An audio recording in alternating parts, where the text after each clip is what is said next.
Welcome to another episode of The Brand Called You, a podcast and podcast show that brings you leadership lessons, knowledge, experience, and wisdom from thousands of successful individuals from around the world. I'm your host, Ashutosh Garg, and today I'm delighted to welcome a very accomplished professional from London, UK, Dolly Waddell. Dolly, welcome to the show. Oh, thanks, Ash, for having me. I'm excited to be Yeah. here. Thank you. Dolly is the founder of the People Performance Consultancy. She's an expert in leadership and team performance. She's a keynote speaker, a podcaster, a consultant, and an executive coach. So, Dolly, we're going to speak about two things today, leadership and team performance. But before we talk about that, tell me about your own journey in brief. So I am a mother with 4 children, which I think is actually the backbone of learning about teams and leadership in some ways. My husband and I have run churches for 17 years. Wow. So running non-profit, voluntary-led organizations where you need to action and get things done, where there's no monetary gain and there's faith, religion involved, I'd say is the hardest playground to get, in inverted commas, team performance. So a lot of my background training was that, and it was that led me into business. I'm from a family business. I'm 6th generation. So I recognize commercial stuff and business. It's in my blood. And I thought, do you know what I've learned in the church spaces and as a mother, I want to funnel that into a place where I can really make a difference with business. So that 5 years ago, I took the migration and entirely left charity and non-profit into the profit space. Fascinating. And here we are. Yeah. Fascinating. And as they say, the rest is history. So, right. So let's talk leadership, Dolly, for the next 10, 12 minutes. How do you define effective leadership in today's rapidly changing business environment? Such a good question. I define leadership as something, what it's not about being the best performer on the team. I think it used to be. I think now leadership is recognizing that your team you're the conductor of an orchestra, and a leader is like a conductor who can hold it all together and make something pretty magical by recognizing who needs to come in, where, when, and how to get more volume in certain places than others, to hold it all together. And I just say that as the older paradigms, I think, were you had to be brilliant and therefore you were qualified to be a leader in that sector, in that particular space. But now I think it's being able to obviously understand the sector really well, but really understand people. So it's about having great human behavioral understanding. I think you need a little bit of psychological background knocking around to help you. I think great leadership is about giving, not taking. It's about being second, not first, elevating others beyond yourself, which is a difficult thing. It's stripping you back from ego. It's a humility state you need for leadership. That would be my stab at it. What a great response. Thank you. My next question is that, how does emotional intelligence impact leadership effectiveness? It's a funny question because I'm always asked about emotional intelligence, and we can go down a rabbit hole of learning what people are like, being aware of your blind spots, being aware of other people's strengths and weaknesses, etc. But it always takes you away from profit and the bottom line. So just as I answer this question, I want to really emphasize that this is the great thing about emotional intelligence is twofold. One, people will be more effective and happier if you have it. And 2, your bottom line will be safe and stronger if you have it. They go hand in hand. So emotional intelligence is to strip it back to bare bones, is being able to understand what it's like on the other side of yourself. And so it's one thing, self-awareness. We often think, oh yeah, I get a bit impatient sometimes. Yes, I know I'm a bit chatty sometimes. I'm self-aware. That's not self-awareness. That's stating the obvious. Self-awareness is when you can sit on the other side of that and experience yourself from someone else's shoes. When you can do that, you can then make more effective decisions about how to behave. And the same is true of those you work with. If you understand people's intentions, which is emotional intelligence, rather than judging them on their behavior, which is the impact, then you'll be a more effective leader, because you will go to the heart of them, connect with them, and they will then be able to adjust their behavior to get the impact that you want. So that's where emotional intelligence for me plays a key role in business strategy. Very well said. Thank you. My next question is that, given the fact that you've been working in this area of leadership for some time now, what are some of the common pitfalls leaders should avoid when striving to enhance team performance? Oh, that's a good question, Ash. I think the common pitfall is prioritization or lack of. I think there's a great saying from a strategist that's helped me with my business, who says, you can't read the label when you're inside the jam jar, right? Absolutely. And yeah, it's great, isn't it? And I think leaders, the big pitfall is they're so stuck in the jam jar and they believe a lie. And the pitfall is they believe this lie. They believe, I haven't got time to get out of the jam jar. There's too many fires to fight. There's too much going on. I'll do it tomorrow. That's the biggest pitfall. And it's a self-management issue. And we're not good at self-management in the West. And it's being able to be so disciplined, get a coach, get a mentor, get someone who can help you get out of the jam jar, to get an aerial view, a balcony view, I call it, to then strategize, because everyone can up the dial on team performance, but you've got to value the time to do it. Very interesting. And the next question that I have for you is that what is the role of strategic implementation in leadership, and how can this be executed effectively? Well, I'm a bit allergic to the word strategic. Okay. I find it's a bit of a buzzword, and it's a bit like communication. I don't like that word either, because we all say it like we know what we're talking about, but it kind of covers a multitude of sins without diving in. It's like permission to not dive into what that means. In its bare bones, strategic implementation is, do your team know what the goal is, and do they know what their priorities are? Boiled down, like it is that simple. So if I go to your team and say, hey, what's Ash's goals and what are the priorities, they should all be able to answer that and know it really well. If they don't, your strategy's not working. So to me, that is it. And so how do you implement it or execute it? You have to keep camping around it. You have to keep checking in on it, MOTing it, going, how are we doing with our main objectives for this quarter? What are our priorities? How are we doing on that? Repeating the language that goes with the strategy is also key. So often we explain strategy on a 5-page PDF that no one ever reads and expect everyone to remember it. We've got to boil it down to its kind of bare bones with its key language sentences that we all know, so that we can all really camp around it and it's being repeated. I think that's how you execute great strategy. Well said. And when I was reading about you and preparing for our conversation, I love this new term which I read which was disconnected leaders. So I wanted to ask you, how do you approach the concept of disconnected leaders, and what solutions do you advocate for bridging this gap?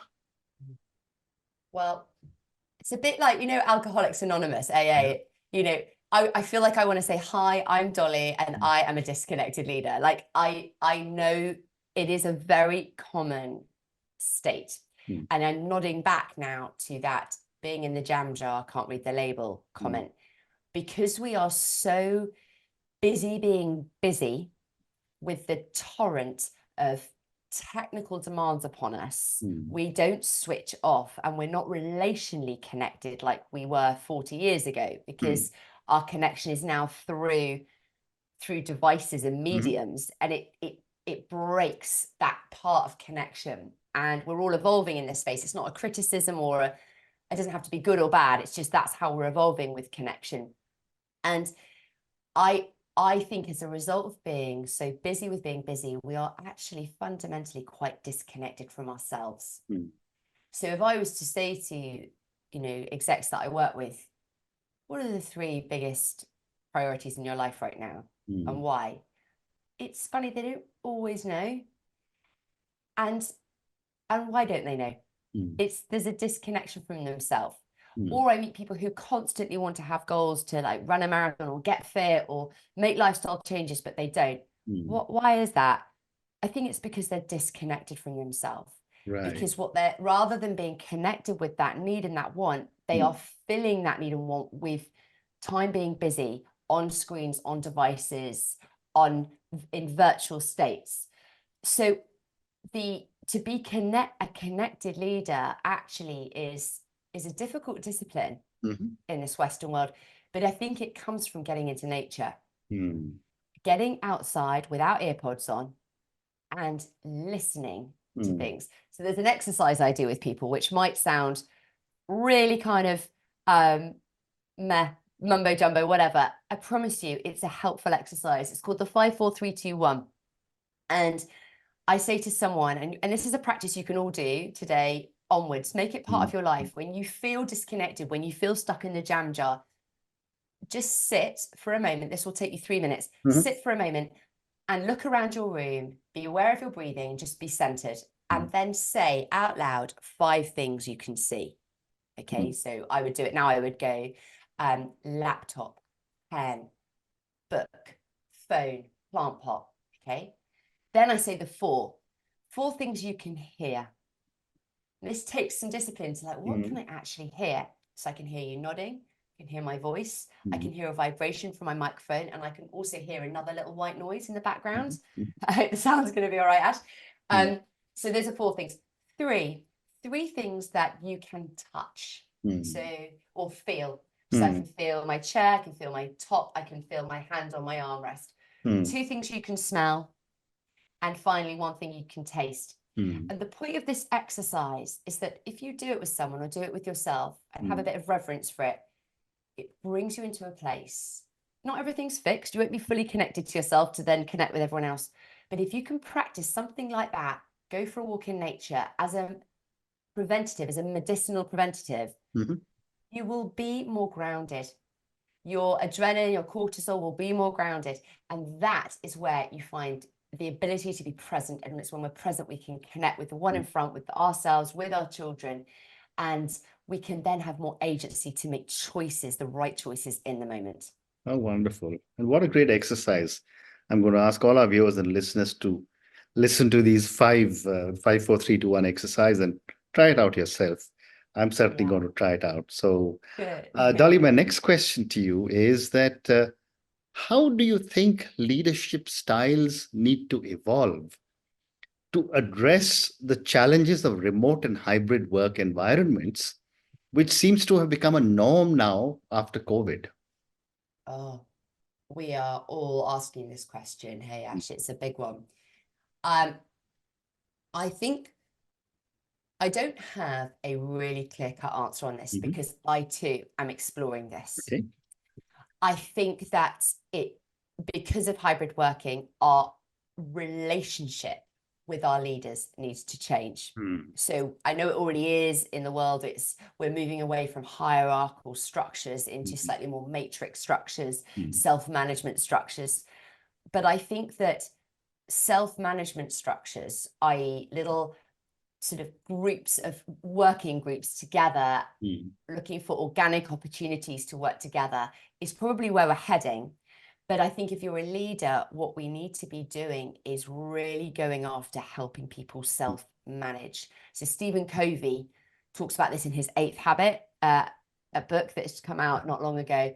And it really impacted me that self-management is the biggest thing we as leaders and we as people need to master in this coming age, because we don't have leaders that can anymore say, what are you doing? When are you doing it? Do it by 4 o'clock. You have to decide when you get the work done and how you do it. And actually, we're really poor at self-management.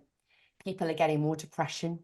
People are getting issue, way more increase in health. I was looking at a research with private health from businesses, and in the past year, one report I read is that their claims have gone up by 80% with a large proportion of their businesses.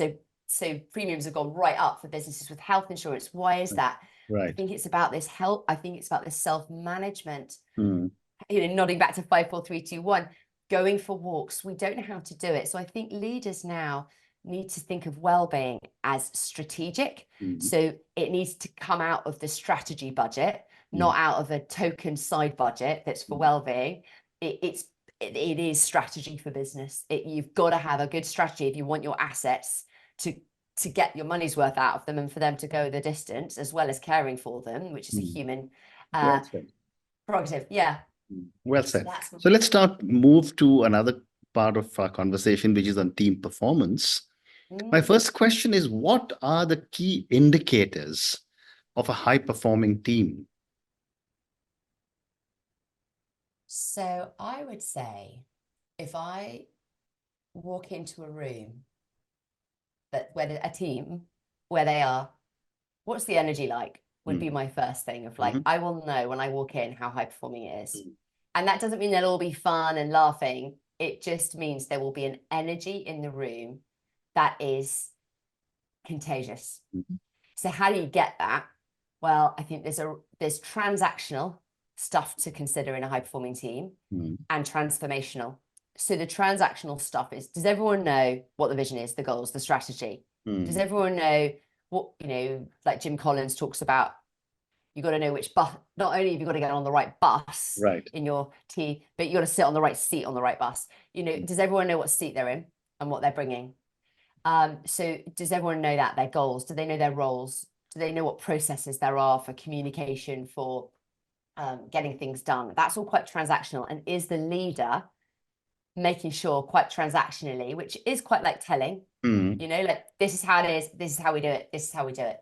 So is all that in place? If that's in place, then what can sit on top of it is the next part of high performance, which is the teams moving into self-actualization. So are they all able to flourish? Can they be adaptable? How's their well-being?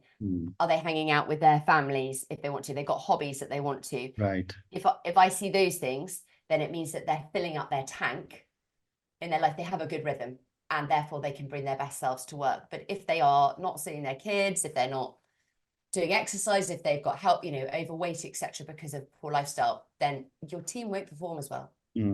Well said.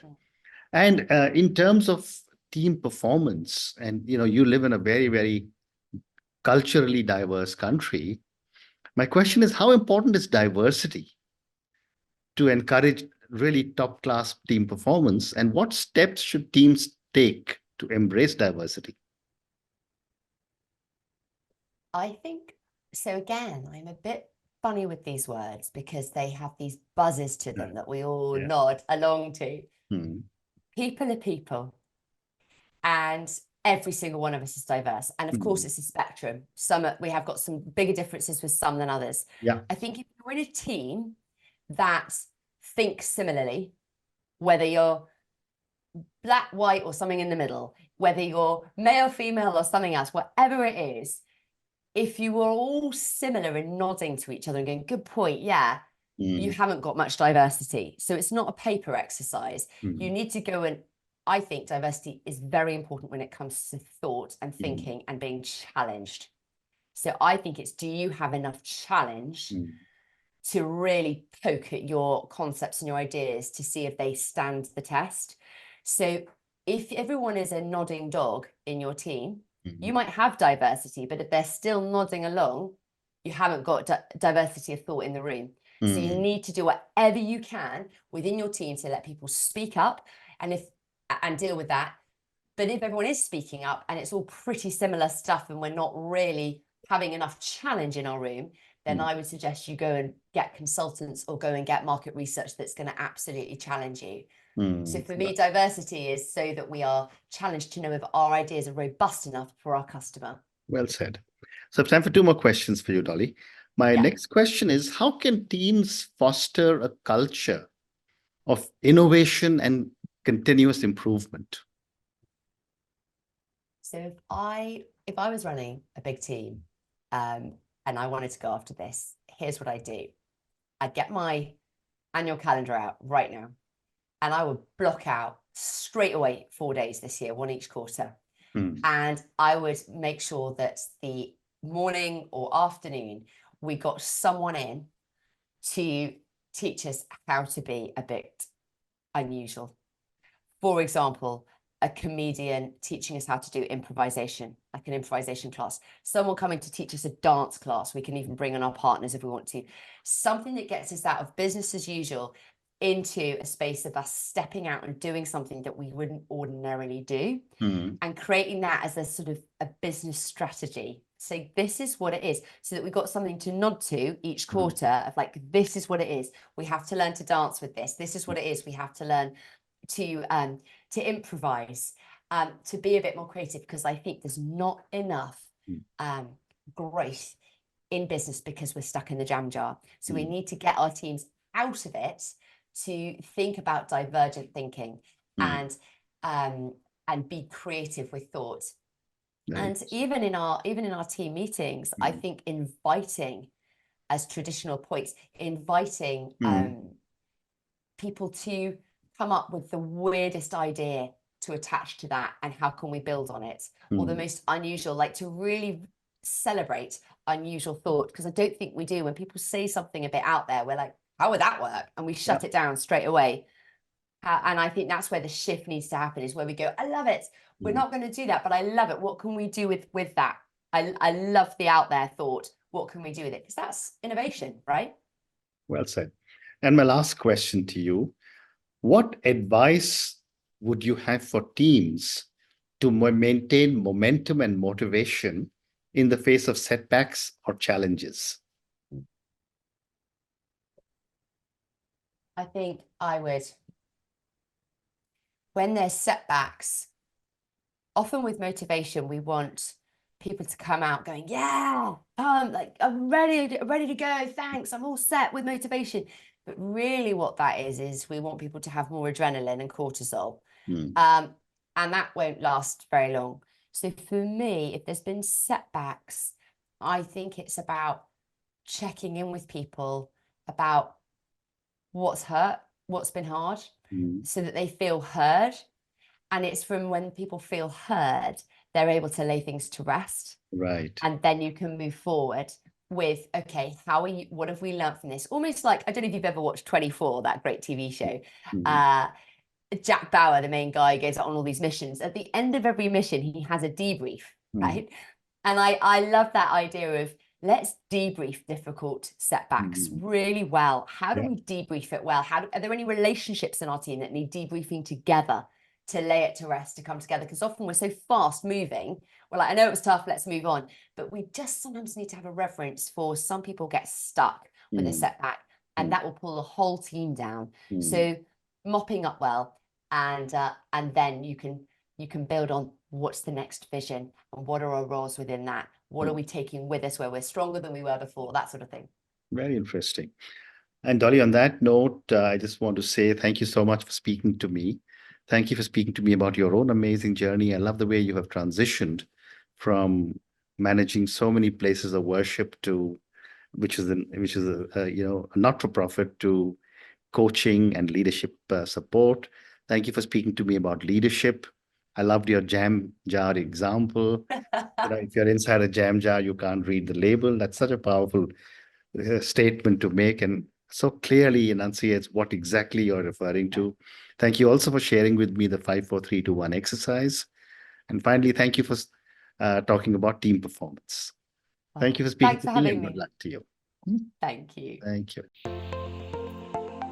Thank you for listening to the Brand Called You videocast and podcast, a platform that brings you knowledge, experience, and wisdom of hundreds of successful individuals from around the world. Do visit our website, www.tbcy.in, to watch and listen to the stories of many more individuals. You can also follow us on YouTube, Facebook, Instagram, and Twitter. Just search for The Brand Called You.